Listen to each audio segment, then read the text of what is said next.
and in the history of the State of Israel, where the culmination of a process which developed for a long period of time, obviously underground or quietly, secretly, for obvious political and diplomatic reasons.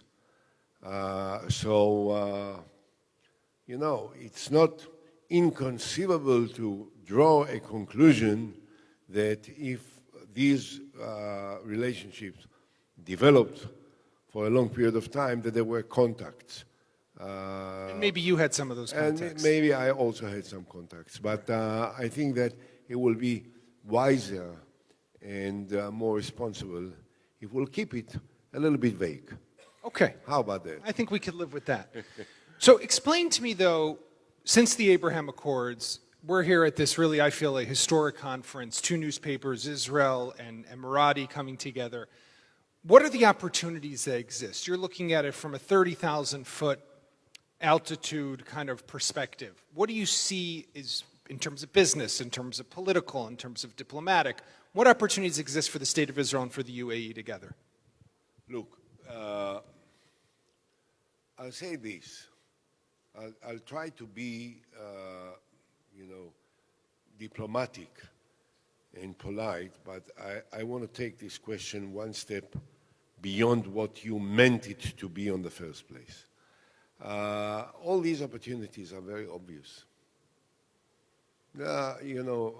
We are in one of the most major centers of business in the world, the United Arab Emirates, Dubai, Abu Dhabi, rich countries full with entrepreneurs, with dynamic and energetic business people who are looking for opportunities. Israel is filled with young people with lots of energies and creativity and imagination.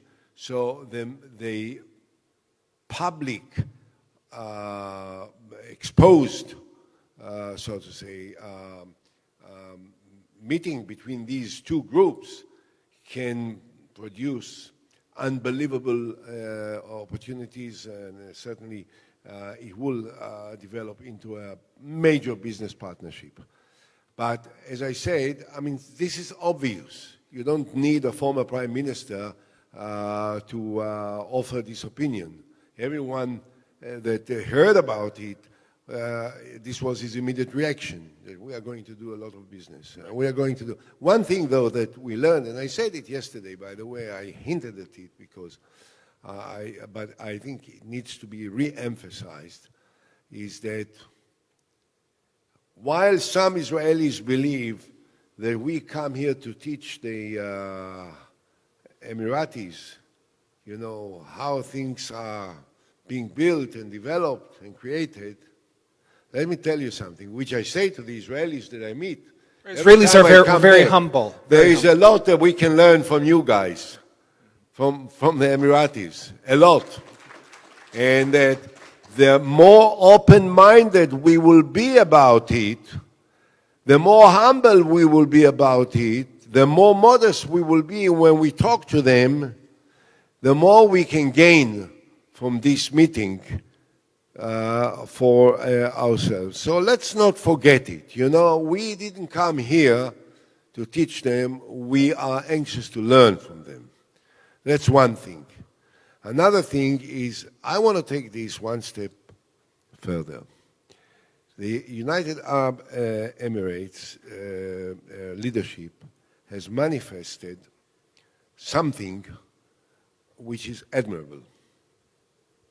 They were prepared to take a step which may have been seen by some, especially in the region, to be risky, to be maybe dangerous, to be unpopular, because it is not congruent, so to say, with what was expected by the larger Arab Muslim community. And I say that they have set an example that should be followed by many others. And therefore, they deserve the recognition for a leadership that will set the trend for a major change that can make life of the entire Middle East different from what it was and what it is. So, I wouldn't, deny the conclusion that I know them. But I know them and I admire them for what they've done. Now it's time for the leaders of other countries, starting with the leaders of the State of Israel, okay, to take a giant step forward in order to resolve all the outstanding issues which are still creating difficulties in our part of the world. And if we will do it, my vision, my dream, but my vision is that the Middle East, in a short period of time, will become the most powerful region in the world. The richest, the most successful, and the most powerful region, and the most stable region in the world. So I got to ask you on that point. I'm following with what you're hinting at with the current leadership, and we'll see, by the way, 11:59 tonight. So we got a few hours left to see whether Yair Lapid makes that phone call. I want to resolve this doubt. I can see in the face of some. I see the Israeli ambassador sitting here, and he doesn't know to which foreign minister will have to report in the daytime. And I'll tell you something. I don't know.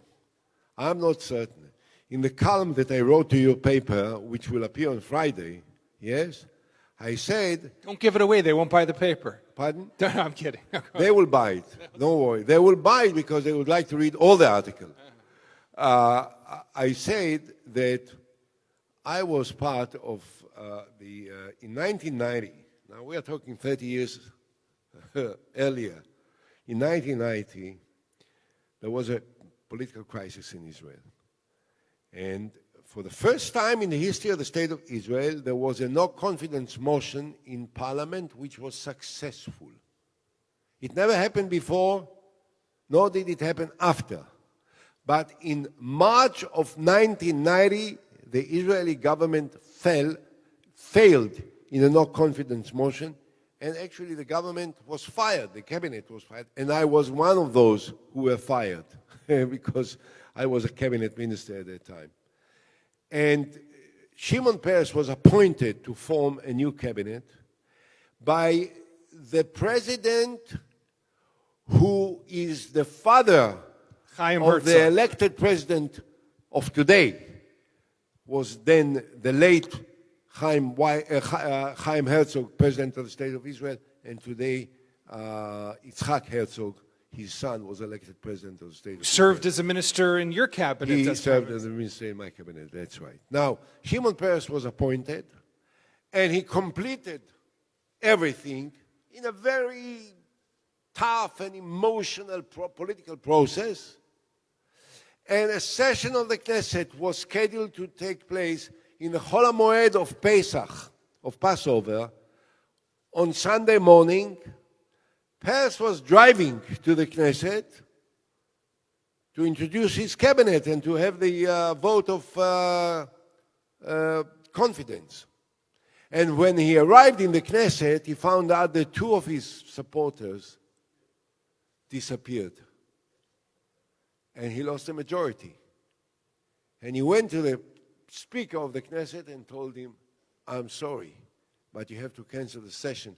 I have no majority, I have no cabinet. A month later, Yitzhak Shamir was voted as the prime minister. So what's the lesson from So this? what I say is, I warn the leaders of the Shinui, of the change new bloc, the change bloc, hey guys, be careful until the very last minute. You never know in Israeli politics what may happen. Well, but now go ahead, assuming that they will succeed. I hope that they will succeed. In any event, just to make it more comfortable for everyone, even if they fail today, they will succeed in a short while because Netanyahu is done.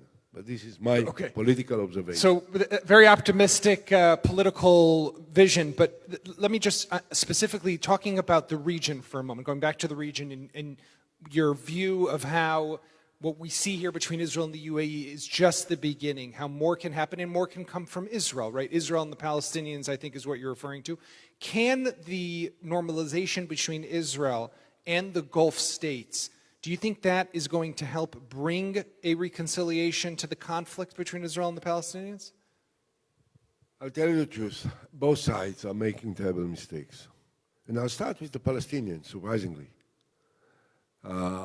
It is well known that I am a friend of the president of the Palestinian Authority, Dr. Abbas. And last time we met before the coronavirus, just before the coronavirus spread all over, in February of 2020 in New York. At the United Nations. He was there for the UN, right? Pardon? For the UN.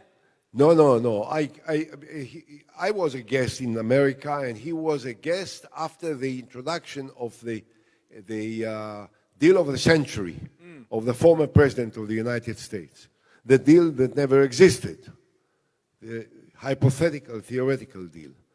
And I had a meeting with Abu Mazen, which rose at that time, it raised an enormous outrage in Israel because everyone criticized me. Why do I meet with Abu Mazen? And they forgot that he is not an enemy of Israel, but he is a partner to some agreements that we signed already. I told him then, don't say no to the Trump plan, which I thought was not serious. But since the Trump plan talked about the two-state solution as the ultimate goal, I told Abu Mazen, don't focus on what you don't like. Say yes to what you like in this plan, and you'll be surprised that the Prime Minister of the State of Israel will not follow up because he is against the two-state solution. Abu Mazen didn't accept my advice. And we had a press conference. And I said that this is my advice to you, and he didn't accept it. But I never heard since then that the Prime Minister of Israel is in favor of a two-state solution. So what I say is this. And this is why I say that the example that was set by Mohammed bin Zayed Al Nahyan, the Crown Prince, and the Supreme Leader of the United Arab Emirates, is admirable because he had the guts, the vision, the leadership to step ahead and to say, I'm going to try and change something. And I'm very much impressed by him, by his brothers, that are all are part of a great and leadership. Now, what I think is this. Israel has to step up because we are stronger. Not because we are more responsible or less responsible. We are stronger. We are occupying the Palestinians. So we have to step up and say, we are ready to sit down immediately without any preconditions for a two-state solution. And I hope that Abu Mazen, Mahmoud Abbas, will have the wisdom and the courage to do what he failed to do when I proposed to him a solution which was based on the 67 borders with two states. And say, yes, I'm ready to sit down with any Prime Minister of Israel. Hopefully it will be Bennett and maybe Lapid, but whoever is, I'm ready to do it. If they will have the guts to do it, the entire Middle East will change. And yes, I think that the agreement with the Abraham Accords with the United Arab Emirates, I should say with Bahrain as well, and with Sudan, I can't say the same about Morocco, not because Morocco is inferior, but because we have relations with Morocco for I don't know how many years, 25 years. I visited Morocco a few years ago, openly. And I toured the country, and it was absolutely an incredible visit that I loved. And Morocco is a great country. And Israelis go back and forth from Morocco for years and years and years, and indeed, not Shimon Peres on his way back from America stopped in Morocco. This was the late Yitzhak Rabin, who on his way back from signing the agreement, the Oslo agreement, stopped in Morocco. Peres visited Morocco many times independently. In different capacities. But Mr. Olmert, our time's up, but I just have one last question for you. When you look out to the region, your vision is one of optimism? Look, I'm a great optimist. I believe, first of all, I'm one of the few who still firmly believe that there will be an agreement between Israel and the Palestinians, that it will be a two-state agreement, that the borders that will be set will be more or less the ones that I've proposed to Mahmoud Abbas in 2008, that the agreement will be more or less identical to what I have proposed, because this is the only possible agreement that can be signed. And I think that it will happen sooner than most people think. And there are two reasons for it. One is because it is essential for the Palestinians, because they are becoming weaker, and I'm afraid that from their point of view, the world is starting to become a little bit tired of dealing with this issue. And they may lose the sympathy and the support of large communities in the world if they will not show much more strength and courage, and they will be more forthcoming towards a process of negotiations. Right. And, needless to say, this is the interest of Israel to have this agreement. This is something that we must recognize. It is our interest. We need this agreement, because the only way to become real, genuine friends of the Palestinians is that if we will separate them from them. They have to have their own self-determination in the territories which are inhabited by Palestinians. And we have to respect this, and at the same time to cooperate with them. The partnership that I see in the future for Israelis and Palestinians will be extraordinary, outstanding, and successful. Palestinians are capable people. They can do things which will win them success and will win them welfare and a quality of life which they deserve. We can become their best supporters and the best partners. But for this, we need a leadership on their side and a leadership on our side. Well, we'll find out soon enough if that happens. Israel's former Prime Minister Ehud Olmert, thank you very so much. for And being also, with us. I must say, I should have said it before, but I still feel I want to say it. That, look, I'm biased because I'm one of your workers. I write an article to you, free. The best paid. I insisted that I don't want to be paid for my articles. I want to have the opportunity. It's a great honor to have a weekly column in the Jerusalem Post. And I said yesterday, the Jerusalem Post for me was the voice of Israel in the world for many, many years. It's a great honor to be the editor-in-chief of Jerusalem Post and also to have a column on Friday in Jerusalem Post. I also want to congratulate and thank the Khaleej Times for their partnership. You are very nice people. You are very able people. You are very successful people. And you are very good partners. not just for the Jerusalem Post, which happens to be just very important magazine, but you are partners for the people of Israel that are so happy that we have relations with your country. Thank you very much. Thank you very much. Thank you. Toda rabba. Ladies and gentlemen, before you leave, former Prime Minister Olmert is walking off stage. I'd like to invite onto stage Rajiv Khanna, the COO of the Khaleej Times, Inbar Ashkenazi, the CEO of the Jerusalem Post Group, and Poonam Chawla, the head of partnerships at the Khaleej Times. Poonam, are you here? I see you, Poonam. Come, please.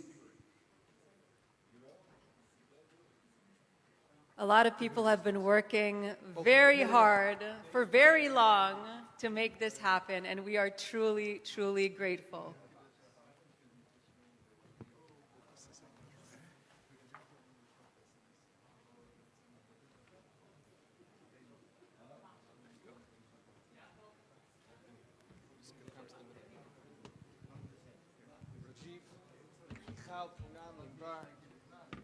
We at the Jerusalem Post, Inbar is here with us as well. Just want to thank, here please, Poonam.